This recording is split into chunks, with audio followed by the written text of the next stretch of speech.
Amahoro kuri mwebwe mwese muteramanye na televiziyo Isanganiro, reka tubahe ikaze muri aya makuru mu kirundi twabateguriye, ayo nayo turahera kuri zino ngingo nkuru ziyagize. Igabanuka ry'abanyagihugu bahunguka ku bushake bwabo ngo riraraje ishinga leta y'u Burundi. Ibi ni byashyikirijwe kuri uyu wa gatatu mu ruganda rw'abegwa n'igikorwa cyo gutahukana impunzi. Ibarabara ry'igihugu nimero 7 abarikoresha barashima ibikorwa byo guzibira ibinogo mu gice kiri muri zone ya Musaga muri komine ya Muha, ariko basaba ko be n'ivyo bikorwa byokorwa n'ahandi bitaraokogwa. Muri aya makuru kandi tugaruka ku nyigisho zatanzwe ku baserukira amadini n'amashengero mu Burundi, aho umukuru w'igihugu cy'u Burundi yahamagariye abo baserukira amadini n'amashengero gukora ivyo bajejwe n'umukanya idonido.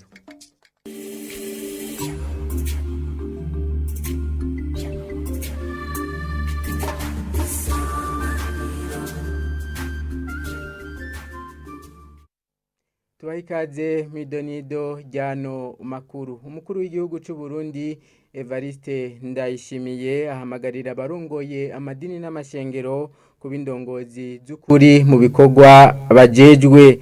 Aranegura bamwe badakora neza ibango bahawe. Ibi yabivuze kuri uyu wa kane mu nyigisho zahawe abaserukira amadini n'amashengero zatunganijwe n'ishirahamwe Nyafrika ry'impuhwe Mark. Kurikira umukuru w'igihugu. Cya gitabo cya Nehemiya ndakibatekerere mu gisome cyose niho muzoba indongozi mu mashengero z'ukuri. Muze muramukurikira kandi uko yagiye arakora. Muca mubona namwebwe ico mwokora. Ega mwisengero hajya mwigishanya ijambo ry'Imana.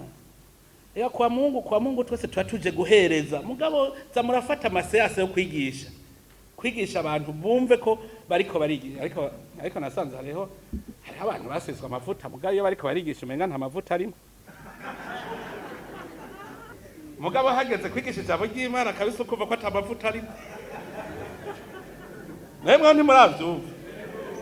Nta rindi shuri rihari irya Bibiliya yonyene izokwigisha hanyuma ko wamaze kugira umutima wo gushaka gusigwa amavuta, hajya Imana izociya gusiga rero. Mugabo wasizwe amwe y'uburyarya, Imana izoguta mu rudubi ahubwo kugira bakwirukana. Izokuzanira ya mpwemu mbi iva kuhora. Ishigusuka. Kabisa mukurikire irya ntuzeye cya gitabo cya Nehemiya je kiranyubaka cyane. Hanyuma ishengero ryose nimeburi mugire cooperative imwe. Fwe muva muti mwishengero wacu tugire cooperative ya pasitora. Reka kwigira ibihagaje ngo murabakuru mukomeye cyane. Murabambere mubangana mwese murabamambre ba eglise. Namwe rero ishengero ryanyu ni mube koko abo twita indongozi z'ishengero ku buryo muba ikimenyetso cy'ubumwe mu mashengero yayo. Koko Imana ihagendera, hari Imana nta ngorane zigira zihari. Rero mwigenze nk'uko muri kimenyetso cy'ubumwe. Ariko ndanezerewe cyane kuri uyu munsi ko twashoboye guhura, ko nkaha umuco mukuye ngaha ahandazi yuko nimiburi 50% uyu muco barawuza kushikana iyo baje. Mwagende mubigishe ku buryo ndifuza ko twotangura umwaka mushasha utangura uzotangure turi mu kindi kintu gishasha ciza.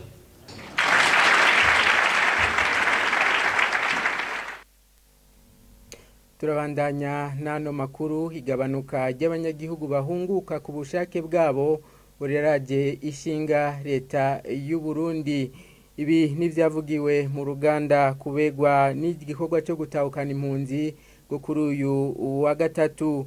Umushikiranganje w'intwaro yo hagati mu gihugu akaba yasavye abakorera muri ico gisata gutahukana impunzi kongereza inguvu mu mahimiriza. Ino nkuru tubibaza Jamari Mayonga. Iyo nama yo ku rwego rudasanzwe yahuje abahurikiye mu bisata bitandukanye harimo amabanki ajejwe ivy'iterambere, ibisata vy'ishyirahamwe mpuzamakungu ONU, abakora mu bisata vy'abikorera ivyabo hamwe n'amashirahamwe ya leta hamwe n'aserukirwa n'abahungutse. Umushikiranganji w'intwaro yo hagati mu gihugu Martin Niteretse yamenyesheje ko kuva mu mwaka wa 2017 Uburundi ngo bukaba bwari bumaze kwakira abarenga imiliyoni 68 z'ingo zigizwe n'abarenga 2500 bahungutse nk'uko yabishikirije uyu mushikiranganje w'intwaro hagati mu gihugu.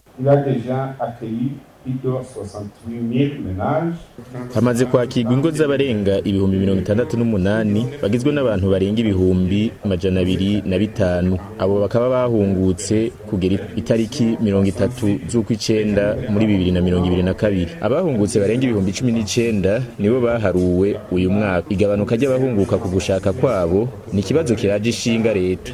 Bisaba ko bakorera muri ico gisata cyo kubatahukana ko bongereza inguvu mu mahimiriza. Uburundi bukaba butunze impunzi n'abasaba ubuhungiro barenga ibihumbi 86. Muri abo ibihumbi birenga 54 baba mu nkambi, mu gihe abarenga ibihumbi 28 baba mu bisagara.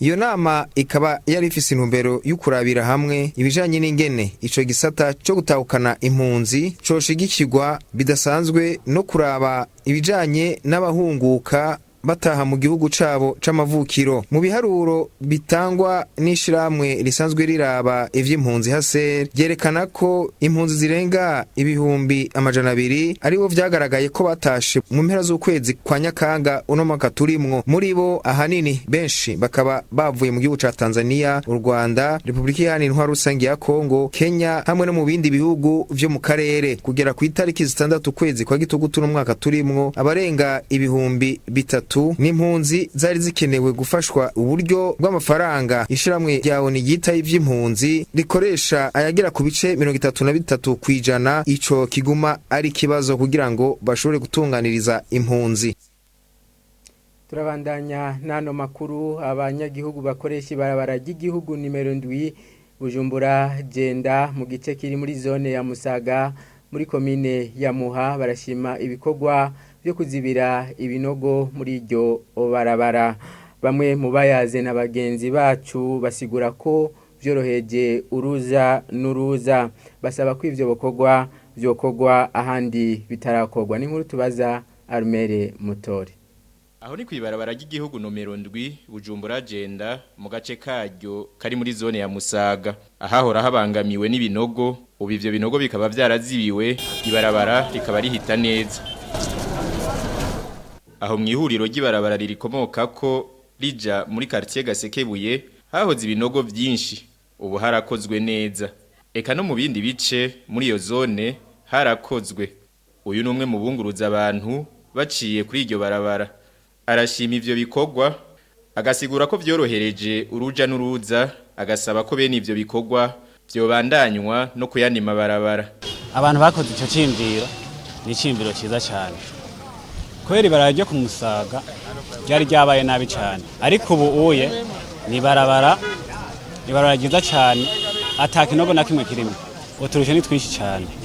Kwepa ibarabara biteza agisida canke iyo bishitse ugata imodoka mu kinogo gica ibyuma byinshi by'imodoka, no kuvuga yuko imodoka nishobora no kuramba. Dusaba ahubwo ko bobandanya ibyo byiza bakoze. Ibarabara batarakora hanini, ibarabara ryo kumutakura naryo nyene riri imodoka cyane. Amabarabara menshi vraiment boshobora kuyasubiramwo, byofasha abene imodoka hama bigafasha no kugenda ku mwanya n'amagisida menshi ntabe. Isekeza ryo kuzibira ibinogo mu mabarabara bise campagne zero nid de poule mu rurimi rw'igifaransa rikaba ryatangujwe icese n'umukuru w'igihugu c'u Burundi kwigenekerezo rya 12 ukwezi kwa Mukakaro uyu mwaka turimwo wa 2022 mu gisagara ca Bujumbura.